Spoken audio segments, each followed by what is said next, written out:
Hello YouTube, welcome to Fabio's. Today I'm gonna be sharing my thoughts on Donkey Kong Bananza. Wow, can I just say, that was an amazing trailer. I already had high hopes for this game, just due to the fact that it's developed by the same guys as Mario Odyssey.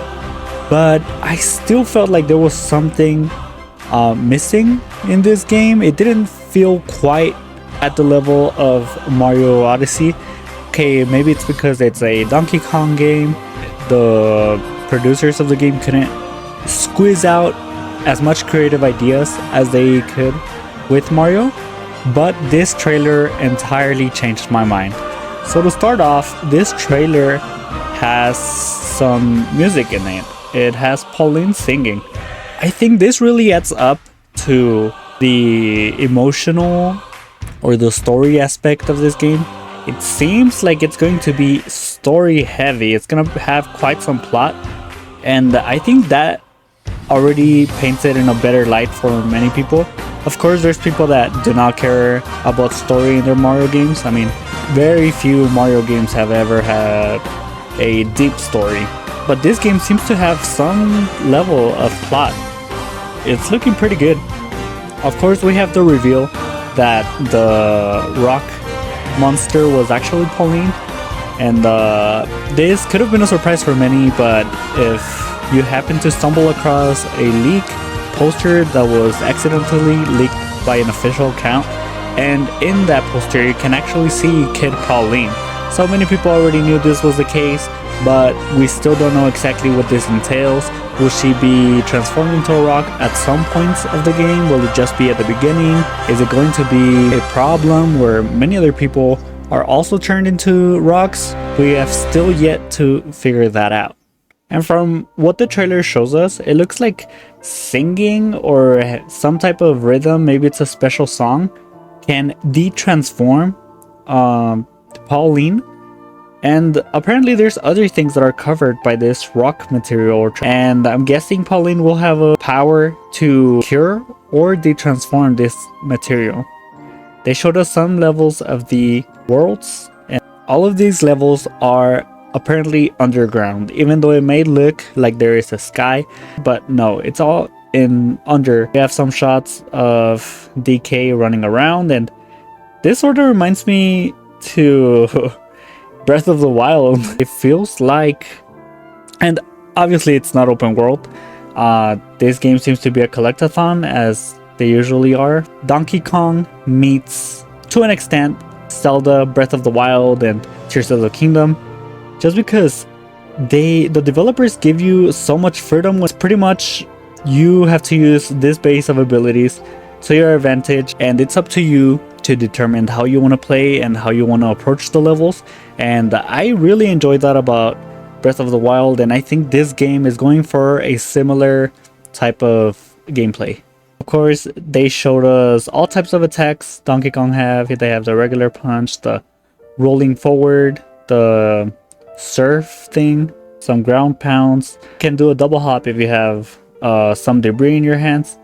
And all of this looks pretty neat. You can even tear chunks off of the enemies, and that seems pretty fun. In this trailer, we can see a plethora of enemies. They all look quite unique, and they seem pretty fun to battle. At some point of the trailer, we can see that there are these elders underground. I believe they each sort of govern an area of the underground. It seems like they have good intentions, though I cannot be sure about that. And of course, we get a huge transformation for Donkey Kong, something I believe we have never seen before. He goes Kong Bananza mode. Whether this is inspired by Super Saiyan or Gear 5, as many people are claiming, obviously we don't know for sure, but it's such a fun idea. There's Zebra Bananza.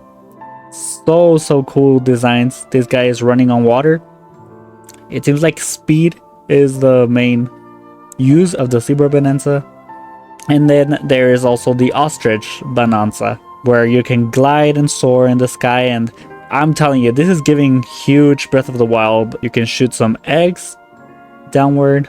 And can I just say, I think turning a monkey into another animal and sort of merging both designs is a pretty difficult design to come up with, and I think they did a pretty good job. You can still tell and see the monkey inspiration in each of the transformations. Really good merge of both. We get a look at our villains.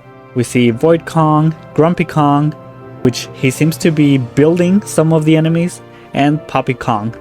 Apparently she's an info gatherer. It is also revealed that there is something within the planet core that will grant a wish to whoever reaches it. Pretty interesting, because we are led to believe that Pauline would like to get to the core to wish to return home. We don't know yet what the villains are hoping to wish for, but it cannot be something good. Maybe they want to wish for all the bananas of the world, or who knows. And there is this really fun thing going on where a lot of things are named after bananas. You have banangems or banandium gems.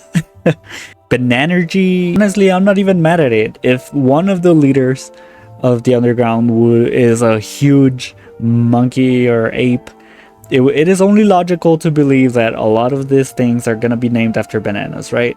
And there's another aspect that really reminds me of Breath of the Wild. There are these challenge course ruins where apparently you're given a goal and you're supposed to complete the challenges with everything that is provided to you within these chambers. It seems pretty fun. It seems like a change of pace if you want to deviate from the main story and you want to solve some of these puzzles. And then there's these ones that are sort of side scrollers, and oh my god, that looks so much fun. Like, you know, a traditional Donkey Kong. These look crazy. This looks so much fun.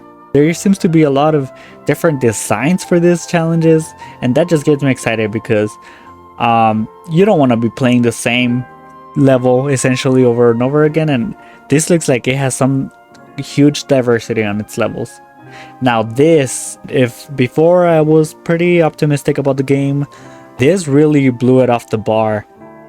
There is a skill tree in this game. This is pretty much pushing RPG levels of gameplay, and yeah, you can improve what seems to be health, punch power, upgrading your sonar, and you can even learn new skills. And I love this type of games, and it makes me so happy that this game has a skill tree that you can upgrade and pretty much play the game the way you want to play it. If you feel like an ability is more suited to you, you can upgrade that ability. It looks so much fun.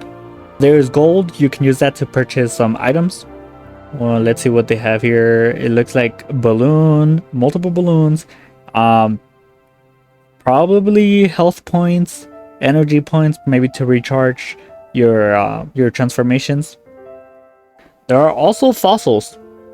These are used for different customs, and it looks so good. This is such a good idea. Mario Odyssey had this.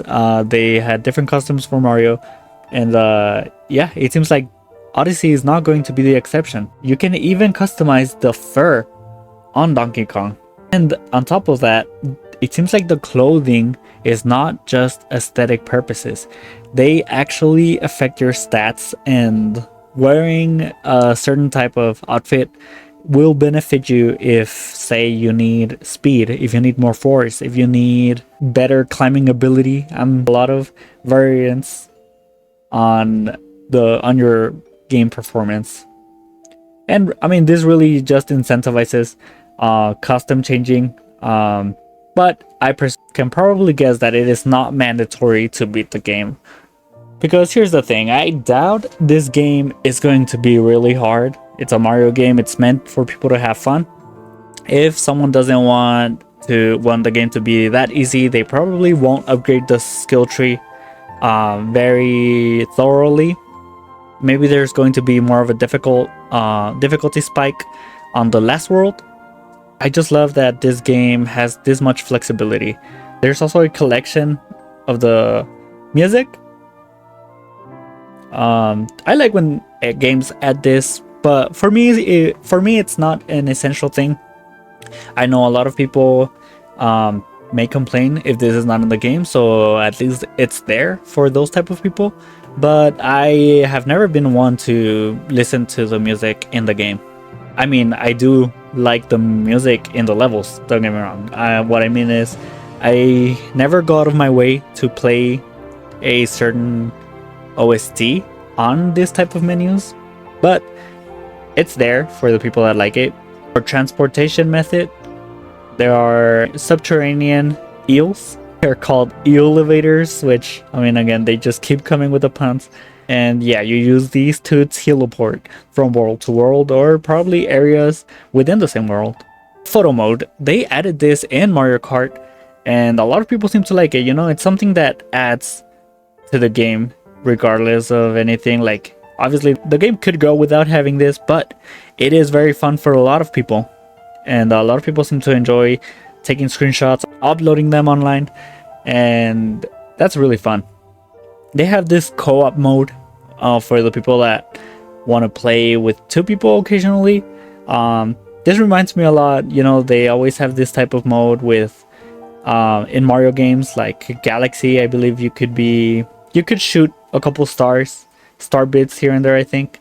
And then in Odyssey, I think player 2 was the cap, if I'm not mistaken. But it really looks like, it feels at least like this co-op has more liberty. It really looks like Pauline packs a punch, so player 2 won't just be like a small assist. It really looks like player 2 might heavily affect the game. So yeah, if you want to have fun with a second player, I think this game has a good option. There's assist mode, in case the game is too difficult for some people, they can turn that on, and it makes it easier for them. There's also this mode called DK Artist, where you pretty much 3D model with this sort of rock textures, and it looks pretty fun. It might be too much creative liberty for the players, so I'm afraid of the first things that we're gonna be seeing from this mode when it releases, but it's a cool addition nonetheless. They revealed a Donkey Kong and Pauline figure. After this section, they end the direct with a cool, cute little trailer. You can see Pauline and Donkey Kong are going to form a pretty strong connection. The music hits pretty hard. I still am not sure how deep this story is gonna go, but it is very good to have some sort of plot, and for the people that like the stories, this is great. This trailer served to hype up a lot of people for this game, maybe change some people's minds. We see Diddy Kong riding the rhino. And the trailer ends with Donkey Kong and Pauline reaching for each other, and that's where the trailer ends. Now, from what I've seen, the things I'm mostly a fan of are the skill tree, the outfits. I love the transformation ideas. I think that's what felt was missing from, if you compared the game or what was really revealed from Mario Odyssey. You know, Mario Odyssey, you had this transformations, you could take control of animals, and pretty much every world had unique creatures that you could control. And I think this is the equivalent of that ability, or of that mechanic, because Donkey Kong can transform into this into the ostrich, the gorilla, and the zebra at any time. It just requires the bananergy and nobody can convince me that these are the only 3 transformations. Not because it's a bad number, don't get me wrong. 3 transformations I believe is enough to create amazing or really fun gameplay, but I am 100% sure that they are saving one more transformation. for the actual release. They won't spoil it, I don't think so, unless there are leaks, but I'm pretty sure there is. And I feel like this transformation, I don't know how it'll come about. I don't know if in a moment of desperation they will wish in the core for another transformation for Donkey Kong. Maybe they'll ask for more power and that will lead to a new transformation. Maybe there is a different elder that was not revealed. And here's where I'm going with this. A lot of people are speculating that King K. Rool is going to be in this game. That would honestly be pretty epic. I would love that if that were to happen. If it does happen to be the case, I believe the 4th transformation for Donkey Kong will be turning into an alligator, into one of these crocodile creatures. That would be so cool. I don't know what type of mechanic they would give him. They already gave the gorilla sort of stronger abilities, like stronger punches, stronger destructive power. So I'm not entirely sure what this transformation would entail for his abilities, but I do know that that design would be sick, especially with how they handled the other animals. I am 100% sure that design will be something to talk about and it'll be all over Twitter. But we can only wait for the release of the game. Yeah, those are my thoughts on Donkey Kong Bonanza. I'm honestly very hyped. This seems to be a very fun game, and I cannot wait to see everything that they haven't showed us in this trailer, which I am pretty confident that there is still a lot to see. But anyway, that was it for this video. I hope you enjoyed it, and I hope you enjoyed this art that I did, what Mario would look like if he was in this world, pretty much being a younger Mario. I know Mario without a mustache will always look cursed, but yeah, I tried my best. Alright guys, have a fantastic day, and I will see you when they release the Donkey Kong Bonanza game. See ya.